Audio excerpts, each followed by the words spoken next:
Hey guys, good morning. I hope you all are having a wonderful day. I wanted to pose a question, and we're going to talk about lock and key. And we're going to do that to kind of keep things as G rated as possible while asking serious questions to ponder, okay?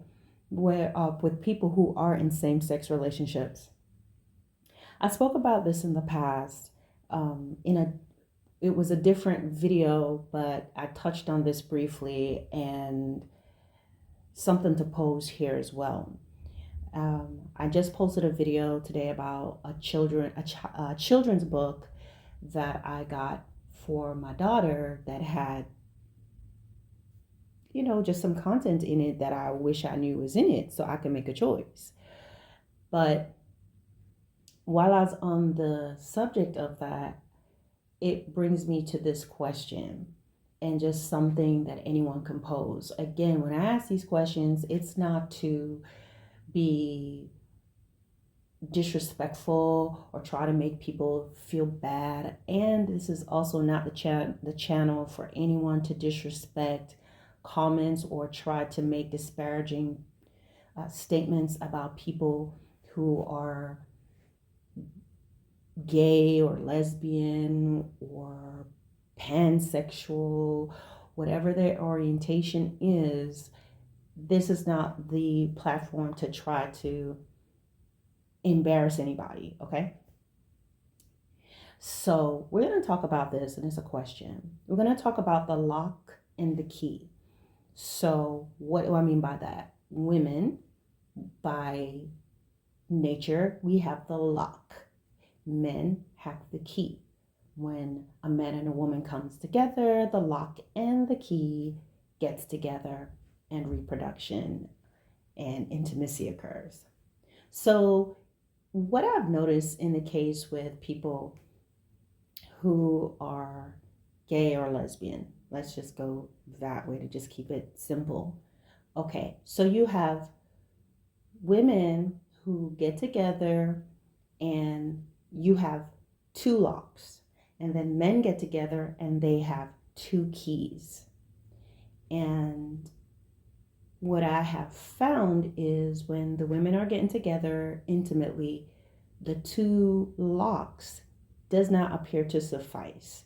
You may do certain things, pick the lock, play around. There's the levels of intimacy that they may do together, but the ultimate gratification, two locks alone, is not going to do it. Men, they also get together and you have two keys. Well, there are things that can do to bring pleasure to each other externally, but at the end of it, two locks, yes, two keys is not going to suffice.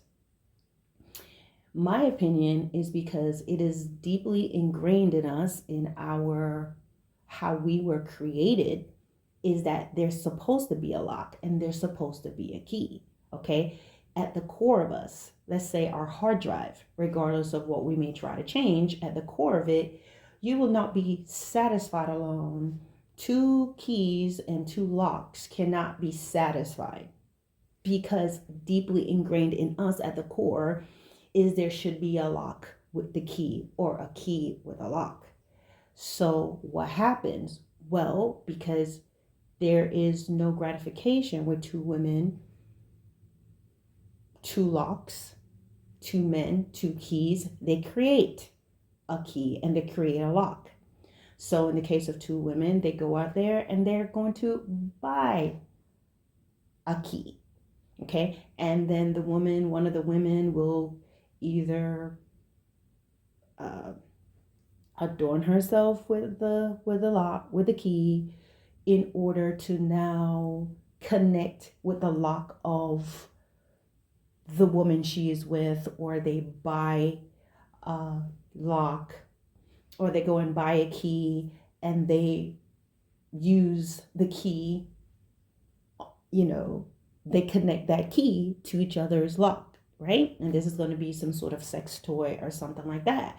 So there is a thing where it's like, okay, we don't want a man necessarily, but yet you will go out there and you're going to, if you're saying I'm attracted only to women, but yet you go out there to buy a, a male part because that's what's going to bring you your ultimate pleasure. And it is the same thing what happens with men, right? So two men get together, no matter what they're doing to reach that ultimate pleasure, they cannot, because the two locks, the two keys together are not working. At the core of them, the hard drive of them, how they're created, there needs to be a lock for the key to go into the lock. So what they end up doing is creating that by, you know, anally.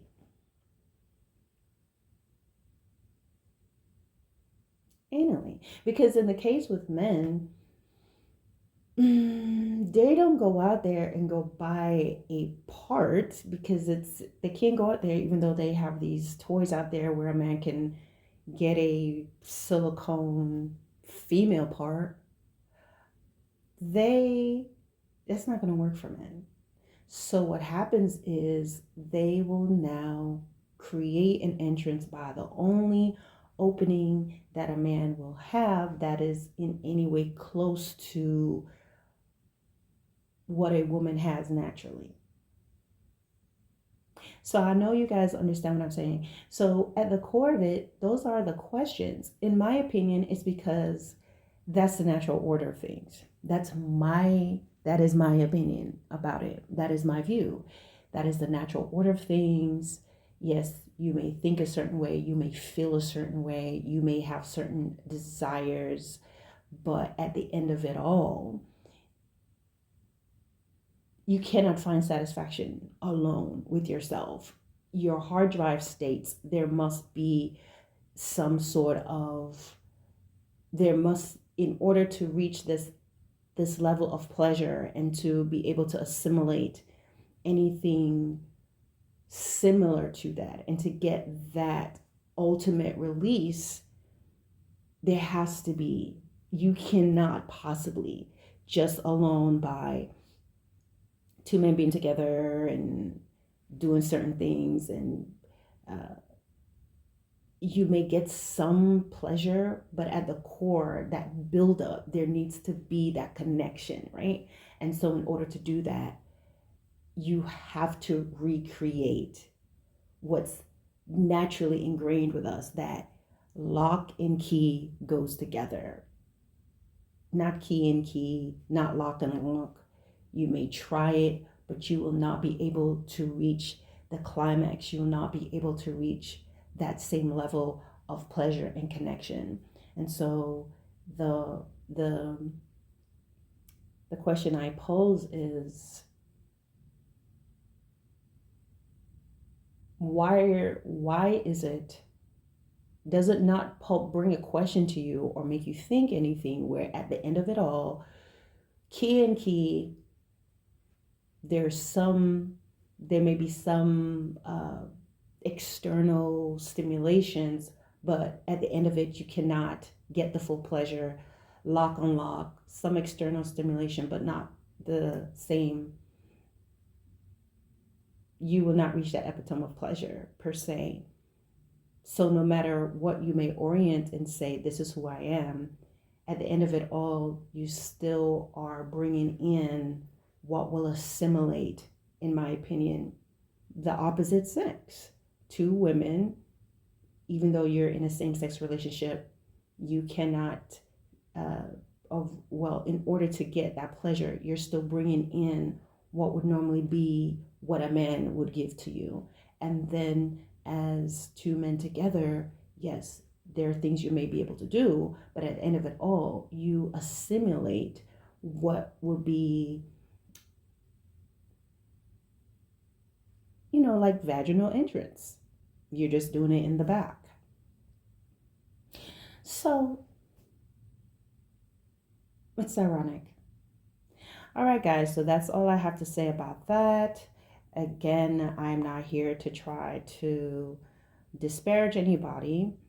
What we believe, as me as a Christian, putting that in, and what's in the Word of God is that same-sex relationships are um, that's not what God says is the natural order of things. This is not to debate, but it is my right to believe that. It's my right to believe that. That's my question. That's my belief as far as my belief in the Lord. Okay? But this question that I ask is a natural question. I'm not here to talk with you about the spiritual aspect of it, or what I believe morally and ethically.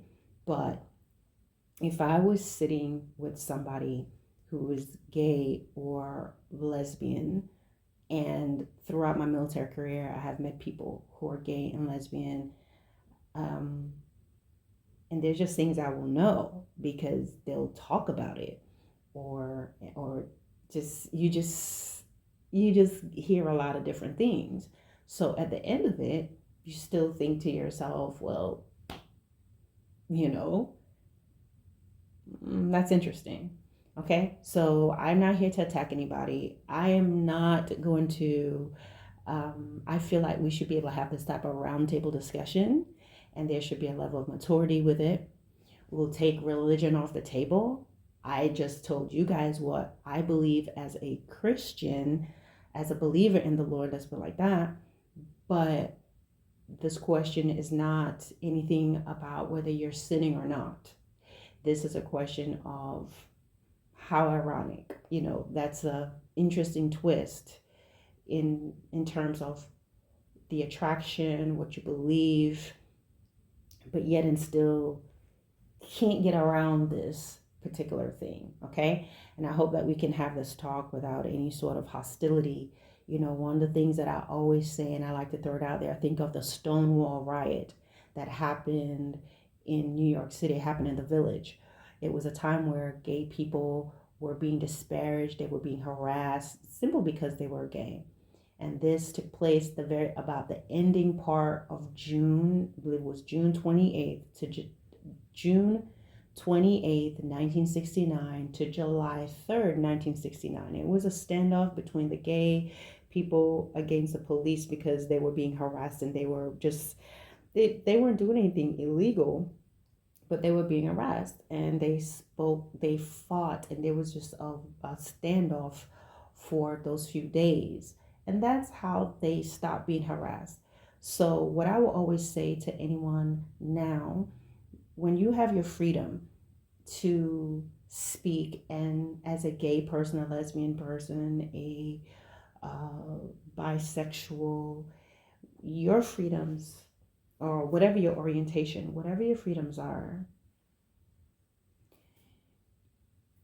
don't now try to shut down other people, because it's not right. It wasn't right when it was happening with you guys, and it's not right now if someone has an opinion, because you're not being attacked.